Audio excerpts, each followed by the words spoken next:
इस बार जो बाकी बचा कार्य है गरीबों के लिए, मजलूमों के लिए, शोषितों के लिए, सभी वर्गों को साथ में लेकर चलते हुए उत्तर प्रदेश में बेहतर शासन अपना दे पाएंगे।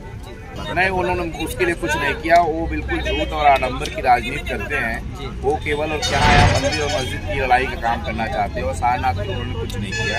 जितना विकास माननीय बहन जी ने अपने महापुरुषों के लिए और बाबा साहब के मिशन के लिए जितना बहन जी ने एक 5 साल के कार्यकाल में कर दिया, उतना मुझे नहीं लगता है कि हजारों हजार के इतिहास बना के बहन जी ने रख दिया। और दोबारा पुनः बहन जी जितनी सीटों से जीती थी उससे कहीं ज्यादा माजी वोटों से बहन जी सत्ता में आ रही है। बस एक सप्ताह का हमें इंतजार है। सत्ता का आपको इंतजार है, लेकिन जो योगी जी वो कह रहे हैं कि उन्होंने भी विकास किया है और यहाँ सड़कों पे काम किया, शिक्षा पे काम किया, रोजगार पे काम किया। बिल्कुल बिल्कुल, योगी जी बिल्कुल सही कह रहे हैं। उन्होंने सड़कों पर भी काम किया है, क्योंकि उनके जो छुट्टा है, जो आवारा पशुए थे, उस पर हमें लगता है हजारों नहीं लाखों के लोग जो एक्सीडेंट हुआ और लाखों के लोग मर गए होंगे, उनका यही विकास है जो दिखता है। वो तो बार बार करते बेटी बचाओ और बेटी पढ़ाओ। नहीं, जो आप गाय की और इनकी बात कर रहे हैं, विकास किया, सांडों की बात कर रहे हैं, इसके लिए तो गौशाला खोली हुई है। गौशाला पर करोड़ों रुपए सरकार का लगता है।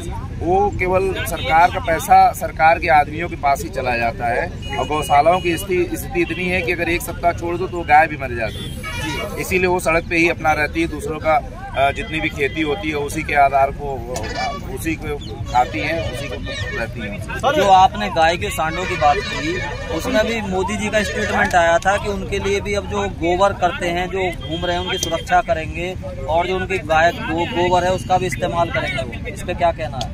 नहीं, वो जो करना है उन्होंने कर लिया। वो दोबारा आ नहीं रहे कि कुछ कर पाए।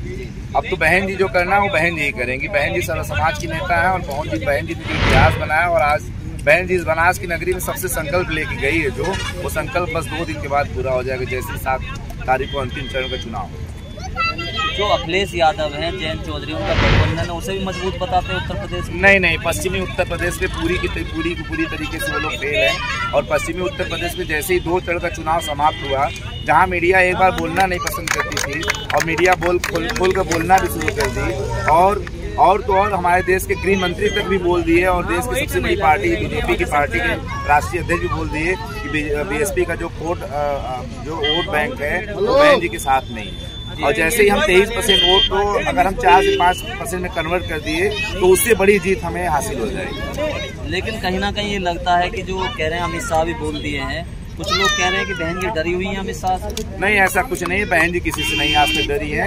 लोग जो कहते हैं कि बहन जी डरी हो, उनको बहन जी का इतिहास पढ़ लेना चाहिए।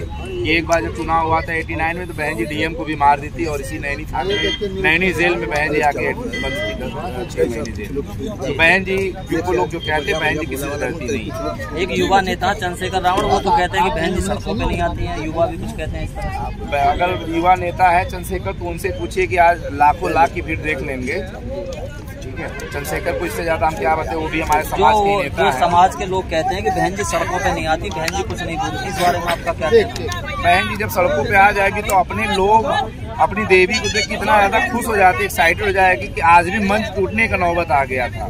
लोगों को जल्दी से जल्दी हटाएगा नहीं, मंच टूट गई। बहन जी निकली तो थी सबीरपुर में जब घटना हुआ, तो बहन जी सड़कों पर निकली तो थी। क्या हुआ, लाखों लोगों को अब FIR भी हुआ, कितने लोगों को उसमें हत्या उसके बाद भी होगी। तो इसलिए बहन जी बहुजन के बच्चों को बचाने के लिए बहन जी सड़क पे नहीं उतरती। लोग युवा कहते हैं कि जब तक सड़कों पे नहीं आएंगे, आंदोलन नहीं होंगे, मुकदमे लिखे जाएंगे, तब तक न्याय नहीं मिलेगा। ऐसा कुछ नहीं है। बहन जी का एक अपना बैलेंस है, बहन जी का एक अपना वोट कैडर है जो बहन जी को कभी छोड़ के नहीं जा सकता। ये सब पता है। अगर एक बात बोलना चाहूँगा कि जब बहन जी की सरकार थी, इन्हीं युवाओं जो भी आप आरोप लगाते हैं, एक शब्द भी ऐसा उनकी कोई शिकायत रही हो, या उस समय इनके सरकार में कोई एक शिकायत दर्ज हुई हो, तो आप हमको बता दें। इन सारे लोगों की कोई भी शिकायत इनके सरकार में, बहन जी की सरकार में इनसे नहीं थी। सत्ता से बाहर है तो सारी शिकायतें हैं। इसका केवल एक ही समाधान है कि सत्ता में इनकी वापसी हो जाएंगी, सारी लोगों की समस्याएं दूर हो जाएंगी। बहुत दूरगामी सोच वो कहते हैं, मोदी जी कहते हैं कि सबका साथ सबका विकास। नहीं, उन्होंने सबका साथ और सबका विकास किया ही नहीं है। कि सबका साथ सबका विकास किया होता तो इस बार इतनी जनता उनसे नाराज नहीं। उन्होंने कुछ नहीं किया क्योंकि मीडिया उनके साथ है ना। मोदी जी के यहाँ के कहने की बात है कि मोदी जी जो कहते हैं, जिस मोदी जी जो 15 लाख समथिंग जैसे इतनी घोषणाएं की, इनका जो काउंटर किया अमित शाह जी ने, इन्होंने कहा कि भारत में ये बहुत बड़ी चीज़ है, पढ़े लिखे लोगों की मैं बात कर रहा हूँ, इंटेलेक्चुअल लोगों की। इन्होंने एक शब्द बोला था कि ये जो है चुनावी जुमला है, उसके आगे की लाइन हमें आज तक याद है। मैं ग्रेजुएशन और एमएड का छात्र हूँ, तो इन सब चीज़ों पे मैं पढ़ता रहता हूँ। तो एक्चुअली उसमें कहा गया था इन्होंने कि भारत में मानसिक गरीबी इतनी ज़्यादा है, मानसिक गरीबी, ये शब्द जो है बहुत हैवी वर्ड है। योगी जी तो ये भी कहते हैं कि यहाँ जो है जो योग्य युवाओं की कमी है उत्तर प्रदेश के अंदर। ये बताइए कि उत्तर प्रदेश में रेलवे की वैकेंसी उठा लीजिए, वो टीचर की वैकेंसी उठा लीजिए, इतने फॉर्म एप्लीकेशन पढ़ते हैं, इनको जो है लगाना पड़ता है कि हमको 60% चाहिए, हमको 70% चाहिए। ये नियम बनाते कि हम कैसे छाटे, इतने योग्य युवा हैं कि ये नियम बनाते कि हम छाटे हैं, और आप कह रहे हैं कि युवाओं की कमी है। मैं नहीं कह रहा, वो तो ये कहते हैं, आपने सुना भी होगा इसको। आप भी ये समझते हैं, आप पढ़े लिखे वर्ग से आते हैं, पत्रकार वर्ग जो है सबसे समझदार वर्ग आता है।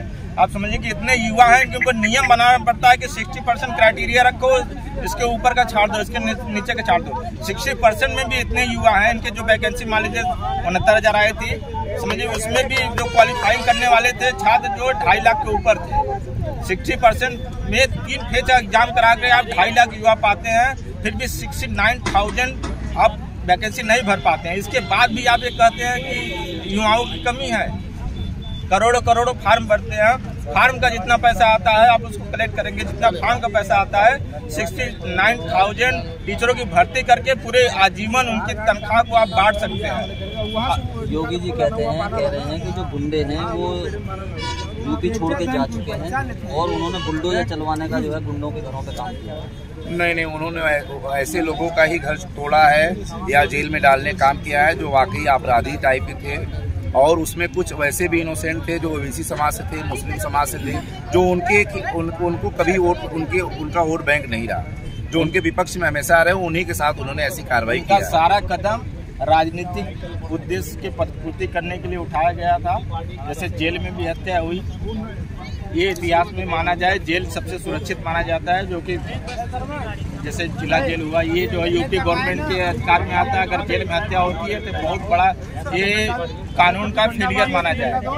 उसके बावजूद भी ये कहते हैं, उठा करके उनके जो अपोजिशन में थे, जो उनके समर्थक नहीं थे, उठा के उनको जो है उनके बुलडोजर समथिंग जो चलाया गया, उनका जो घर मकान ढाया गया, साजिश के तहत जो उनका जो भी है राजनीतिक करियर खत्म करने की कोशिश की गई।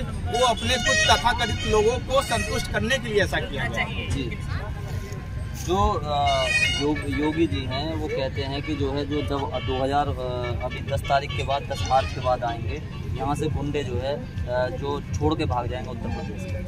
उनको योगी जी को बहन जी का शासन याद करना चाहिए 2007 से 92 से एक हमारे उत्तर प्रदेश के कुंडा विधानसभा से एक निर्दल प्रत्याशी जीतता था, उसको बहन जी ने याद दिला दिया कि क्या होता है शासन और प्रशासन, और हर शासन में वो मंत्री बना हुआ है। उसके लिए कह के गए हैं अभी अखिलेश यादव वहाँ आए थे प्रतापगढ़ में, वो कह रहे हैं हम कुंडा की कुंडी बंद कर देंगे। अब अखिलेश यादव के कहने से कुछ होता नहीं है, वो तो खुद ही उनको संरक्षण दिए हुए हैं, वो क्या कहेंगे। अखिलेश यादव के गुंडे अभी आज जो यहाँ पे रैली आ रही थी, तमाम बसों को रोका जा रहा था रास्ते में। हमारे राज्यसभा सांसद माननीय सिद्धार्थ साहब को डीएम साहब को फोन करके कहना पड़ा कि आपके समाजवादी की जो रैली होने वाली है वहाँ पे हमारे लोगों की बसें रोकी जा रही है। तो उनका क्या है, वो तो गुंडों को खुद ही संरक्षण दिए हुए हैं। तो योगी जी हैं वो कहते हैं कि जो समाजवादी पार्टी है वो गुंडों की सरकार है, तो आपका भी ये कहना है कि वो गुंडों की सरकार है? बिल्कुल। और जो भारतीय जनता पार्टी है वो तो जो है राम भक्त हैं, वो तो कहते हैं कि जो हम देश के रक्षक हैं। देखिए, वो अपने आप को कहते हैं कि अगर हम राम को हम लाए हैं, वो गाना भी आपने सुना होगा कि हम राम को लाए हैं, तो राम क्या बीजेपी लेके आई है? उससे पहले भी थे। अब ये तो बीजेपी वाले से पूछिएगा कि क्या राम को वो लेके आए हैं। दरअसल देखिए वो क्या है, वो झूठ फैलाने में माहिर है, वो केवल झूठ फैलाते हैं, कुछ काम तो उन्होंने किया है नहीं। अब भगवान राम का संरक्षण पाया है तो राम को नाम को जप रहे हैं कि किसी तरह से बेड़ा पार हो जाए, हम शासन सत्ता में दोबारा आ जाए। जबकि अब अभी गुंडों की बात कर रहे थे, जबकि एक समाज के गुंडे जो हैं अभी तमाम जो है वारंट इशू होने के बाद भी सड़कों पर घूमे। जी आप बताइए, जो कह रहे हैं जो गाना में, तो गाने की बात आपने भी सुना होगा, हम राम को लाए भगवा पहराएंगे, तो राम के बारे में आपका क्या कहना है? जो बीजेपी जी भगवान राम के लिए राम के विषय में जो लोग बात कर रहे हैं कि हम लोग नहीं, मतलब बीजेपी बात करती है, बीजेपी जो बात कर रही है कि हम राम को लाए हैं, हम उनको लाएंगे, जो ये भाषाएं बोली जा रही है, ये बताइए कि राम को कौन लाया है? आप भी पढ़े लिखे हैं?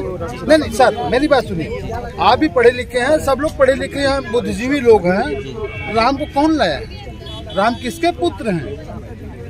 ये नहीं कहा जा सकता है कि नहीं हम राम को लाए हैं। वो पूरे उत्तर प्रदेश के अंदर गाना चल रहा है, आपने सुना होगा प्रचार में, हम राम को लाए। मैं इस गानों को नहीं मानता, मैं इस गानों को नहीं मानता हूँ, इसलिए नहीं वो अपना आधिपत्य जमाते हैं कि राम हमारे ही है। देखिए, मैं ये नहीं मानता हूँ। राम मर्यादा पुरुषोत्तम श्री रामचंद्र की जो बात होती है, वो राजा दशरथ के लड़के, वो राजा दशरथ लाए थे उनको। आज मंदिर बन रही है, अच्छी बात, हम इसका विरोध नहीं कर रहे हैं, सामाजिक है, समाज की बात करेंगे, हम विरोध क्यों करेंगे? मगर ये कहा जाए कि नहीं हम जो राम को लाए थे, राम को कौन लाया? मंदिर बनाने के अलावा क्या किया भारतीय जनता पार्टी? सर मेरी बात एक मिनट, राम को कौन लाया?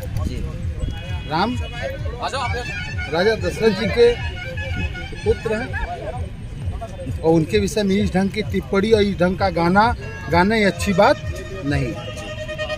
वो मैं ये चाहता हूँ, देखिए बात करना है, नौकरी बात करिए, बेरोजगारी भी बात करिए, समाज के विषय में बात करिए, शिक्षा भी बात करिए, ये बात स्वास्थ्य भी बात करिए, ये बात अच्छी होगी। अब एक कोई गाना गा दिया कि राम को जो लाया है मुझको लाएंगे, अब एक निरहू जी है वो गाना गा दिए, वो कौन सा गाना गाए थे कि आएंगे तो योगी जी आएंगे, हो गए आप ब्रह्मा विष्णु हो गए हैं आप। गाने से हो जाएगा सब अम्बेडकर। समाज को देखिए, बेरोजगारी देखिए, नौजवानों के लिए नौकरी निकालिए, भर्ती निकालिए, शिक्षा स्वास्थ्य की बात करिए, गाना पर समाज नहीं चल पाएगा। 2014 से इस देश के प्रधानमंत्री नरेंद्र मोदी जी हैं, तो रोजगार तो निकला होगा, रोजगार नहीं निकला? क्या निकला? कितना रोजगार निकला है? कितने युवा पढ़े लिखे युवा सब घूम रहे हैं। रोजगार की बात करेंगे सर, क्या है जो उनकी घोषणाएं रही जी, उनकी जो घोषणा थी, क्या हो गया? क्या उनका जो उनकी घोषणाएं थी 2 करोड़ नौकरी समथिंग करके अपनी घोषणाओं से ही मुकर गए। अब आगे 60 लाख उस समय भी ये नहीं बताया था कि 2 करोड़ नौकरी हम कहाँ देंगे। आज भी नहीं बता रहे हैं कि हम 60 लाख नौकरी कहाँ देंगे। आप 2 करोड़ नौकरी की बात कर रहे हैं। नोटबंदी की थी उन्होंने, काला धन भी तो लाए हैं, वो काला धन। नोटबंदी के बाद RBI की रिपोर्ट आप देख लीजिए, उन पे 98 बाइट समथिंग इत्र में चला गया। RBI मैं रिपोर्ट की बात कर रहा हूँ, आप गूगल कर लीजिए, जो भी कर लीजिए, समथिंग पैसा जो है जमा हो गया। बताइए कि जब सारा पैसा उनका जब जमा हो गया तो काला धन आया कहाँ से? जबकि RBI ने खुली छूट दे दी थी कि भैया 50% दीजिए, 50% अगर आप देने को तैयार तो हम नहीं पूछेंगे माल कहाँ से आया। तो सारा काला धन सफेद कर लिया इन्होंने।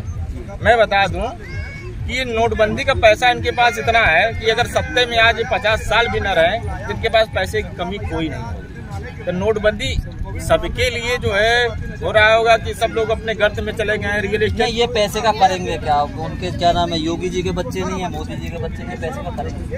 आप बता रहे हैं पैसे? अरे सब पैसे के पार्टी के बहुत है, पैसे की नहीं करेंगे, कुछ नहीं करेंगे। आपको लगता है कि पैसे नहीं करेंगे? मैं तो ये कह रहा हूँ, वो कहते हैं खुद हम झोला और खाली झोला। सर एक मिनट, अगर झोला लेकर जाना होता सर, 350 कंपनियों से ज्यादा कंपनियां बेच दिए थे, बस झोले की बात रहती तो। अरे सर, झोला उठाने तो पैदल जाते हैं, थोड़ी नहीं जाते हो। झोला तो सर बहुत बड़ा है इनका। मेरी बात सुनिए सर, मैं एक बात पूछना चाहता हूँ आपसे, मैं आपसे क्वेश्चन कर रहा हूँ। आप जो ये पेन लिए हैं सर, इसको हम छपवाने के लिए किसी प्रेस में देंगे तो इसका कितना हमको खर्च देना पड़ेगा, ये बताइए। गब्बर सिंह के बाद भी एक पुल का नारा जी बताइए सर। उसके बाद पेपर में डेली आधा पेज एक तरफ, पेपर के ऊपर सारे पेपर के अंदर सिर्फ भाजपा ही दिखाई दे रही है, बहुजन समाज पार्टी नहीं है कहीं, और कोई पार्टी नहीं है कहीं। मीडिया देश का चौथा स्तंभ कहा जाता था, स्वतंत्र को कहा जाता, तो आज ऐसी स्थिति क्या हो गई कि भाजपा ही भाजपा अखबारों में टीवी में दिखाई दे रहा है। सब आप उस विभाग से हैं, आप लोग समझते होंगे।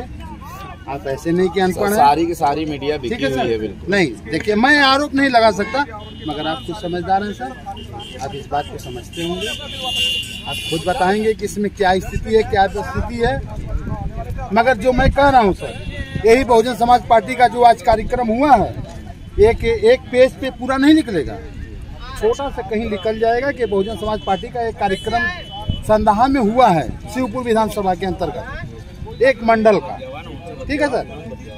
और वही बनारस में जो कार्यक्रम हो रहा है सर, पूरे पेजों में निकलेगा, आप भी देख सकते हैं सर, हम भी देख सकते हैं, हम भी बनारस के रहने वाले हैं।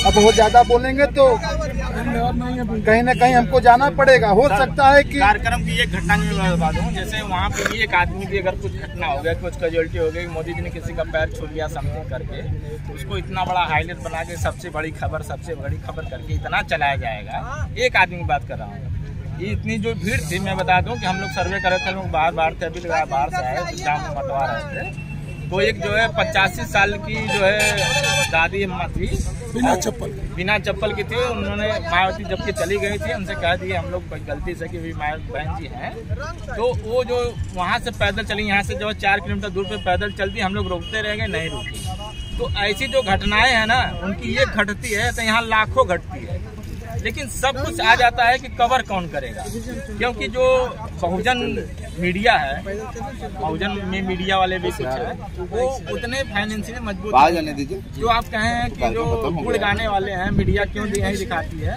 तो मीडिया देखिए प्रचार का पैसा आता है, ये किसी से छुपा नहीं हुआ। रैली को भी अगर मिलाकर लगाएं तो बहुजन समाज पार्टी की रैली उन सबसे हिट रैली और बम्पर रैली आज साबित हुई। बम्पर रैली है बिल्कुल निश्चित तौर पर अगर आप इस बार देखेंगे 2014 से लेकर जो बहुजन समाज पार्टी को असफलताएं मिली हैं, लेकिन अगर आप पिछली सरकारों को देखते हुए लोग जितने परेशान हैं, अगर आप देखेंगे तो इस बार पूरी लगन के साथ बहुजन समाज पार्टी का जो वोटर है वो आदरणीय बहन जी की रैलियों में इसलिए आ रहा है कि किसी न भी किसी तरह से इस बार वह सरकार में आना चाहता है, वह बड़ा थका हुआ हारा हुआ महसूस कर रहा है वर्तमान सरकार से। इसलिए इस बार पूरी उम्मीद है कि बहुजन समाज पार्टी की सरकार इस बार 5वीं बार बहन जी को मुख्यमंत्री बनाकर। अमित शाह कह रहे हैं कि वो 300 के पार जाएंगे।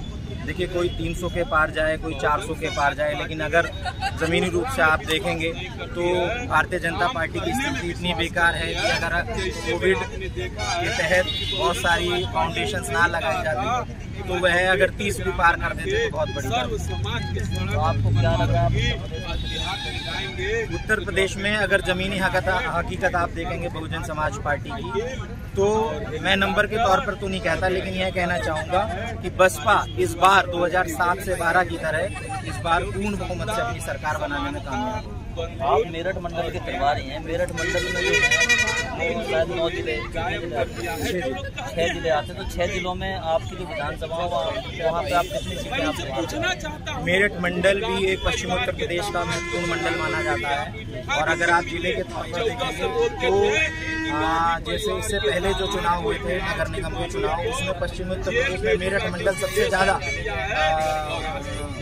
माफ कीजिएगा पंचायत चुनाव में सबसे ज्यादा पंचायत सदस्य बनाने में मेरठ के तौर पर कामयाब रहा था। इसी तरह विधानसभा के तौर पे भी सबसे ज्यादा मेरठ मंडल में सीट मेरठ से विधानसभा के तौर पर दी। लेकिन वहाँ पर ये माना जाता है कि मेरठ मंडल जाट बाहुल्य है और मुस्लिम और जाट का बड़ा असर रहता है, और वहाँ पर जो गठबंधन अखिलेश यादव और जयंत चौधरी का, उसको आप किस नजरिए से देखिएगा? अगर आप जाट बाहुल्य की बात करें तो इससे पहली सरकार में भी जब बहुजन समाज पार्टी की 2007 में सरकार थी, तो यही जो राष्ट्रीय लोकदल जिसकी आप बात कर रहे हैं उससे बहुत कहीं ज़्यादा जो जाट प्रत्याशी थे वह जीतकर बहुजन समाज पार्टी में आए थे। और रही बात गठबंधन की, तो गठबंधन करने की जो ज़रूरत 10-12 पार्टियों से अखिलेश जी को और तमाम पार्टियों को पड़ी, क्योंकि वे अपने आप को कहीं ना कहीं कमज़ोर आंक रहे थे इस बार। लेकिन अगर आदरणीय बहन जी ने और बहुजन समाज पार्टी ने इस बार किसी से गठबंधन नहीं किया, उसकी असल वजह यह है कि पूर्णतः इस बार उत्तर प्रदेश की जो जनता है वह पूर्ण रूप से बहुजन समाज पार्टी की तरफ देख रही थी, और बहुजन समाज पार्टी बिना किसी गठबंधन के अपने बलबूते पर पूरी तरह से पूर्ण बहुमत की सरकार बनाने में कामयाब होगी। लेकिन जो मीडिया है, टीवी का अखबार है, उन्होंने तो शुरू से लेकर आज तक ये दिखाया जो चुनाव हो रहा है ये अखिलेश के बीच में भाजपा के चुनाव हो रहा है और हिंदू मुस्लिम चुनाव बनाने की कोशिश की। देखिए, जो मैक्सिमम मीडिया है वह जिस विचारधारा की है, अगर आप देखेंगे इससे पहले भी कभी बहुजन समाज पार्टी की जब 4 बार सरकार बनी है, मीडिया ने कभी उनको नहीं दिखाया। और अगर वह ये बात अच्छे से जानते हैं, क्योंकि वह जो ग्रुप्स हैं, मीडिया ग्रुप्स हैं, वो कहीं ना कहीं जो वर्तमान में कॉरपोरेट की सरकार है इससे मिले जुले ग्रुप हैं। वह जानते हैं कि अगर आप अखिलेश जी को कितना भी दिखाएंगे, समाजवादी पार्टी को कितना भी दिखाएंगे, वो आसानी से आप ध्रुवीकरण कर पाएंगे, ध्रुवीकरण की राजनीति कर पाएंगे। लेकिन अगर आपने थोड़ा भी समय बहुजन समाज पार्टी को अपने टीवी चैनलों पर दिया तो बहुजन समाज पार्टी थोड़े ही समय देने से पूर्ण रूप से सरकार में वापस आ जाएगी। इसलिए वे अपना जो विरोधी दिखाते हैं आसानी से, जिससे वो जीत सकते हैं, समाजवादी पार्टी को दिखाते हैं। और वो जानते हैं कि अगर बहुजन समाज पार्टी को थोड़ा भी मीडिया चैनलों पर अच्छे से दिखाया गया तो वह किसी बात की शंका में ही नहीं रहेगी, पूर्ण से बम्पर विजेता बनेगी। बहुजन समाज के कुछ नेताओं, बहुजन समाज पार्टी के बारे में आपका क्या कहना है? देखिए, नेताओं का आना जाना समय समय पर इलेक्शंस के साथ लगा रहता है। अगर आप इससे पहले की सरकारों में देखेंगे, जो आप बड़े बड़े नाम देखते हैं मंत्रियों के नाम पे, आदरणीय बहन जी ने बिल्कुल जमीनी लोगों को अपने विधानसभाओं से विधायक बनाते हुए, मंत्री बनाते हुए, बड़ा उनका कद करते हुए पूरे देश में और प्रदेश में उनकी पहचान बनाई, चाहे वो जाति के तौर पे हो, चाहे वो वर्ग और मजहब के तौर पे हो। इस बार भी अगर आप देखेंगे कि जब बहुजन समाज पार्टी की पूर्ण बहुमत की सरकार बनेगी तो तमाम ऐसे नए चेहरे होंगे जो उत्तर प्रदेश का प्रतिनिधित्व अपने सदन में और उच्च सदन में और देश की संसद में करते हुए नजर आई देंगे। बहुत सारे नेता ये कहते हैं कि बहन जी ब्राह्मणवादी हो गई। देखिए, ये तो एक ऐसा सवाल है कि जो बहुजन समाज पार्टी के लिए ज़्यादातर लोग प्रोजेक्ट करते हैं कि अगर हमारे साथ ब्राह्मण या सर्वजन समाज के लोग होते हैं तो लोग कहते हैं कि भाई आप लोग तो बहुजन को लेके चलते थे, आप सर्वजन पे कैसे आ गए। और अगर हमारे साथ सर्वजन समाज नहीं होता तो कहते हैं कि आपके साथ सिर्फ कुछ जाति और वर्ग के लोग हैं, आपके पास सब वोट नहीं है। हमारी नेशनल पार्टी है, हमारी नेशनल लीडर हैं और नेशनल पार्टी सभी वर्गों को, सभी धर्मों को साथ लेकर बनती है।